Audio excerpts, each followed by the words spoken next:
Morning, কেমন আছো তোমরা সবাই? আশা করছি সবাই খুব ভালো আছে, আমিও খুব ভালো আছি। আজ হচ্ছে 23শে জানুয়ারি, বৃহস্পতিবার, বুধবার বলতে যাচ্ছিলাম। আজ আমাদের ন্যাশনাল হিরো নেতাজি সুভাষচন্দ্র বোসের জন্মদিন। আমি এই দিনটাতে ভীষণ খুশি থাকি, ভীষণ ভালো লাগে আমার এই দিনটা, যে মানে আজকে ওনার জন্মদিন। এবং মানে বলে না ভগবানের জন্ম আছে মৃত্যু নেই, ঠিক তেমনই আমাদের নেতাজিরও জন্ম আছে, তার মৃত্যুটা এখনও অবধি গভীরেই। তো সেই জন্য তিনি ভগবানের তুল্যই। তো তার জন্য হ্যাঁ, আমার মা মা বলছে এমনি উনি ভগবানই, সত্যি উনি ভগবানের মতোই। আর মানে আমাদের কাছে যে সময় সমস্ত মানুষই ভগবান, যারা আমাদের দেশের জন্য লড়েছিলেন। আজকে দেশের এই অবস্থা, কিন্তু তারা হয়তো থাকলে আজকে জানি না কি হতো, মানে হয়তো তারা এটা দেখেই কষ্টে শেষ হয়ে যেতেন। কিন্তু একটা সময় যে দেশের ওপর যা অত্যাচার চলেছে ইংরেজদের, তার থেকে দেশকে বাঁচানোর জন্য প্রত্যেকটা ন্যাশনাল হিরোকেই আমাদের প্রণাম। তার মধ্যে নেতাজি তো মানে আমার মনে আমি নয়, প্রত্যেক ভারতবাসী, প্রত্যেক পৃথিবীবাসীর কাছেই একটা মানে নেতাজি নামটাই যথেষ্ট, তাই না? তো তার জন্মদিনে তাকে শত কোটি প্রণাম। আর আমি রেডি হয়ে গেছি, দেখতে পাচ্ছ। আজকে আরও একজনের জন্মদিন, সেটা হচ্ছে আমার ছোট দাদুর জন্মদিন। আমি যাব পরে। এখন আমি রেডি হয়েছি, আমি বেরোচ্ছি। অফিস নয়, আজ আমাদের অফিস ছুটি। আমি এখন যাচ্ছি মাকে নিয়ে ডাক্তারের কাছে। তোমরা জানো মায়ের গল ব্লাডার স্টোন ধরা পড়েছিল, মানে যখন আমি কাশ্মীর গেছিলাম সেই সব সময়। তো তারপরে আমরা ডাক্তার দেখিয়েছি, মা এখন ঠিক আছে, কিন্তু আমরা একটা চেক আপে যাচ্ছি অন্য আরেকজনেরও কাছে, মানে সার্জেন্টের কাছে দেখাতে, যে জাস্ট যে কীরকম সময় অপারেশন করলে ভালো হবে, বা অপারেশন এখনই করতে হবে কিনা, সমস্ত কিছুর জন্য জাস্ট একটা রেগুলার চেক আপের জন্য। আমি যেহেতু আজ আছে, আমি ভাবলাম যে চলো আজকে বেরিয়ে পড়ি। আর সেই জন্যই রেডি হয়ে গেছি, বেরোচ্ছি।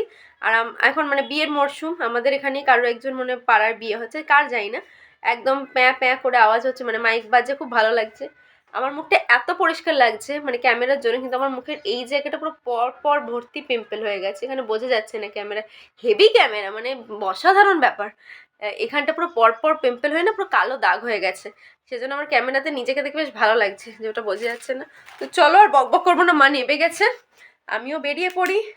আশা করছি সারাটা দিন খুব ভালো যাবে, ফিঙ্গার ক্রস। চলো আর বকবক না করে দিনটাকে শুরু করি।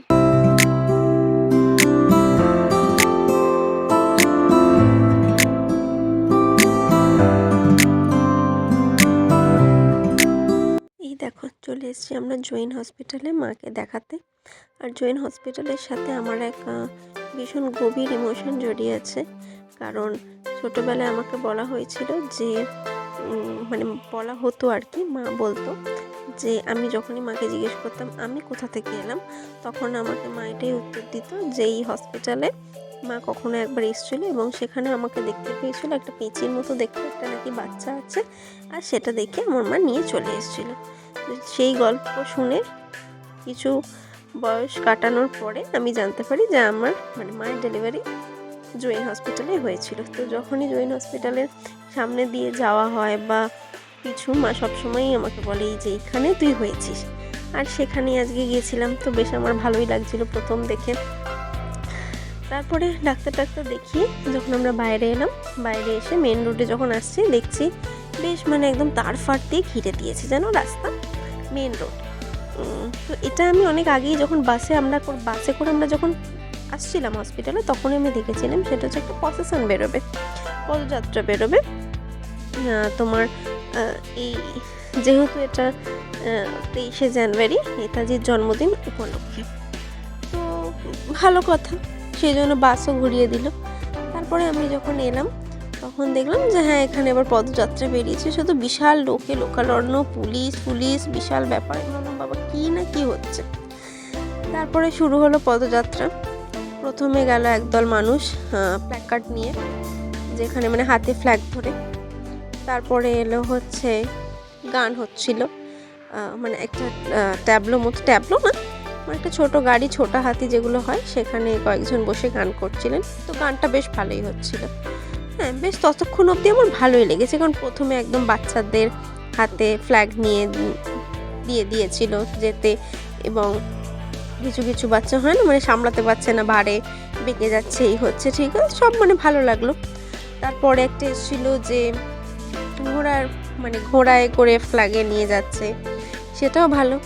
তারপরে এলো যে বক্সিংয়ের করতে করতে যাচ্ছে। মাঝখানে মনে এনসিসিও ঢুকেছিল, তো সেটাও আমার ভালোই লাগলো যে এনসিসি স্টুডেন্টদের এখানে দিয়েছে, কারণ হচ্ছে এনসিসির একটা আলাদাই মর্যাদা আছে, কারণ অনেক ছোট বয়স থেকেই তাদের শেখানো হয় দেশ রক্ষার ক্ষেত্রে সমস্ত কিছু। হ্যাঁ, তো আমার বেশ ভালোই লেগেছিল। তারপরে যখন বক্সিংটা দেখালো সেই অবধিও ভালো ছিল, যখন ট্যাবলো গাড়িটা গেল গার্ড নিয়ে সেটাও আমার ভালো লাগলো। তারপর থেকে বিশ্বাস করো আর ভালো লাগলো না, তার কারণ তারপর থেকে দেখলাম এইবার নাচানাচি শুরু হয়েছে। কি না, রাস্তা দিয়ে যাচ্ছে এবং সেই মিছিলে নাচ শুরু হলো। প্রথমে এই যে দেখো লাল পাড় সাদা শাড়ি পরে দেখতেই পাচ্ছ মেয়েরা সব হাঁটছে, কারোর কারোর হাতে ফ্ল্যাগ আছে, কারোর নেই, এবং মানে এতটাই জোরে হাঁটানো হচ্ছে যে তারা রীতিমতো বিরক্তই বোধ করছে। হ্যাঁ, ঠিক আছে, সেটাও মানা যায়। এই যে এখানে দেখো বক্সিংটা যেটা আমি বললাম তোমাদের, বক্সিং ছিল। ও মাঝখানে আমরা একটা ছিল হচ্ছে ওই যে মিউজিক যেগুলো নিয়ে যায় সেরকম, মানে দেখবে মানে সেই বাঁশির মতো, বাঁশি ঠিক না, মানে এই যে এনসিসির মতোই যায়, এনসিসির আগে বা পরে মানে এরকম থাকে। আমি না এটা একদমই বলে বোঝাতে পারছি না যে এটাকে কি বলে। তো এইটাও আমার ভালো লেগেছে। তারপরে এনসিসির গেল, সমস্ত কিছু ভালো লেগেছে। তারপরে যেটা এলো সেটা না আমি কিছুতেই মানতে পারলাম না, জানো। মানে আমার মনে হলো যে নেতাজির জন্মদিনে নেতাজিকে চরম অপমান করা হলো হয়তো। কারণ দেখো নেতাজির মানে জন্মদিনে আমরা কীভাবে এতটা অবধি আমি সত্যি ঠিক আছে যে হ্যাঁ পদযাত্রা হলো, পতাকা নিয়ে যাওয়া হলো, তারপরে এনসিসির ছেলে মেয়েরা গেল, গান গাওয়া হলো, ঠিক আছে। এরপরেই শুরু হলো নাচ, উদম নাচ। কি বাংলা গান চালিয়ে বাংলা গানে নাচ হচ্ছে। এটা কি ওই ভালো কইরা বাজায় গো দোতারা, মানে এরম ধরনের কিছু একটা গানে, একটু বাউল সঙ্গীত টাইপের ফোক গানে নাচ। তারপরে এইখানে যে প্রেমানন্দে বাহু তুলে যে গানটা আছে এবং সেখানে নাচও কি ভয়ঙ্কর, সে মানে ডিস্কোর মতো নাচ হচ্ছে।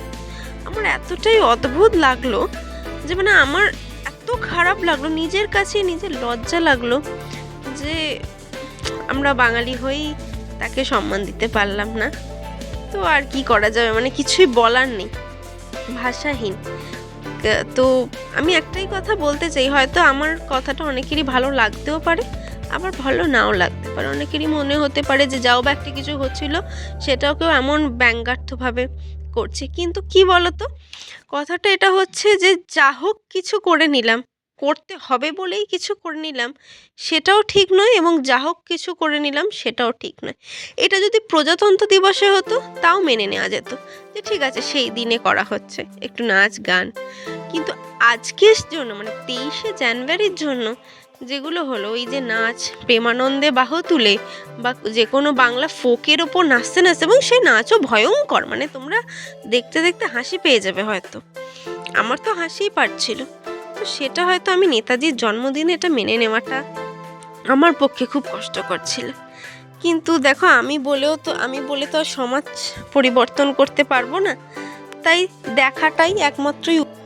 বরং যদি কিছু না হতো সেটাও যথেষ্ট ভালো, যদি এমনি নর্মাল পদযাত্রা হতো, মানে সবাই হাঁটছে তাও ঠিক আছে, কিছু না করলেও সেটাও অনেক ভালো ছিল উল্টোপাল্টা কিছু করার থেকে। হ্যাঁ, কিন্তু ওই যে বললাম আমি একা বললে তো সমাজ বদলাবে না। সমাজ যদি সেটা দেখতে চায় তাহলে সেটা দেখানো হবে।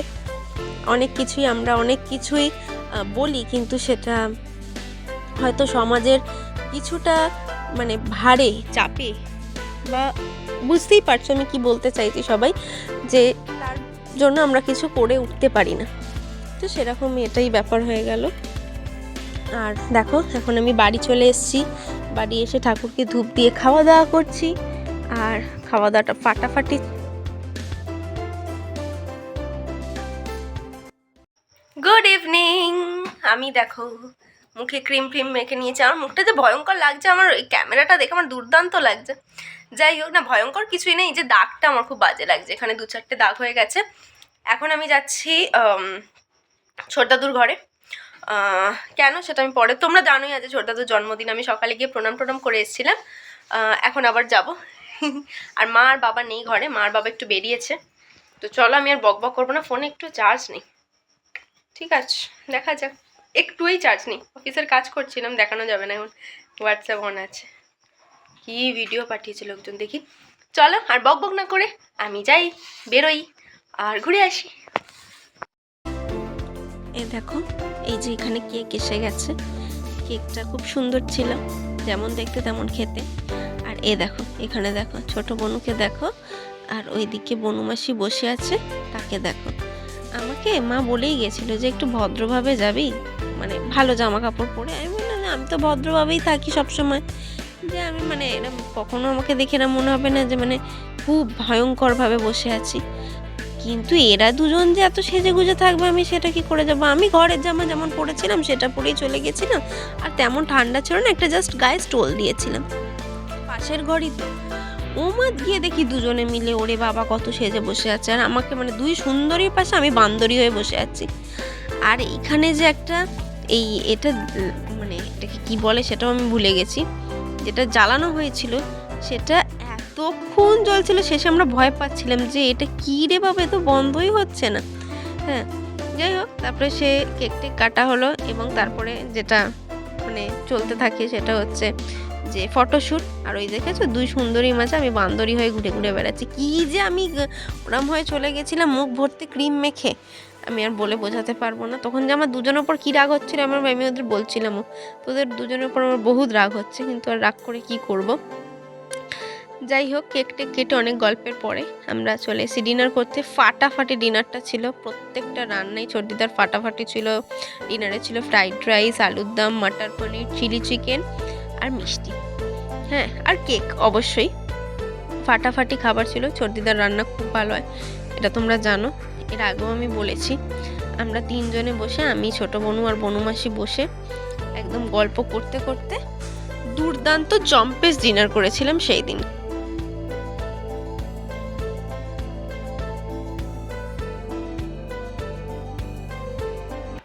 Good morning.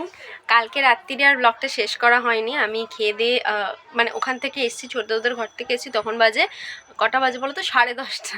মানে আমাদের অফুরন্ত ভূতের গল্প আর বন্ধ করা সম্ভবটা হয়নি। তারপরে আমাকে মানে ঠেলে ঠেলে পাঠানো হয়েছে যে এই এবার ঘুমাতে যা, এই করে আমরা ঘুমাতে এসেছি, আর ওরা ঘুমাতে গেছে তখন। তো আমার আর ব্লগটা এসে শেষ করা হয়নি, তাই জন্য আজকে এইটা ব্লগটা শেষ করছি। আমার বুঝতেই পারছো হয়তো যে আমার স্নান টান সব হয়ে গেছে। আর আজকে আমার খুব মজার দিন, আজ আমি ছুটি নিয়েছি অফিস থেকে। ছুটিটা শুধু নামমাত্রই হয় অ্যাকচুয়ালি, বাড়িতে সবই সকালবেলায় ফোন টোন এসে গেছে, কাজও শুরু হয়ে গেছে। আজকে আমার বন্ধু দোলনের জন্মদিন, সরি দোলন রানীর বিয়ে, জন্মদিন বলছি আমি, হে ভগবান, ওর বিয়ে। তো সেইখানে আমার নিমন্ত্রণ, সেখানে যাব। সকাল থেকেই নিমন্ত্রণ, কিন্তু আমার সকালে যাওয়াটা সম্ভব হয়নি, সেটা একটু অন্য কারণে, সেটা আমি আর বলছি না, মানে এমনি বাড়িরও কাজটা যাচ্ছে তো সেই জন্য। আর বিকেলে যাব। তো আরও একটা জিনিস আছে আজকে, সেটা হচ্ছে বেবি মাসির জন্মদিনের আজ সেলিব্রেশন আছে, তো আমার সেখানেও নিমন্ত্রণ, কিন্তু আমি দোলনের বিয়েতে যাব। তো ঠিক আছে, চলো আজকে এইখানে ব্লগটা শেষ করি, আবার নতুন ব্লগ শুরু করব আজকের দিনের জন্য। তো টাটা, আবার নতুন দিন, পরের দিন দেখা হচ্ছে আইদার দোলনের বিয়ের ব্লগ নিয়ে, নয়তো বেবি মাসির জন্মদিনের ব্লগ নিয়ে, যে কোনো একটা নিয়ে। তো চলো আজকে ব্লগটা এখানেই শেষ করি, অপেক্ষায় থেকো দুটো ব্লগের জন্য। টাটা।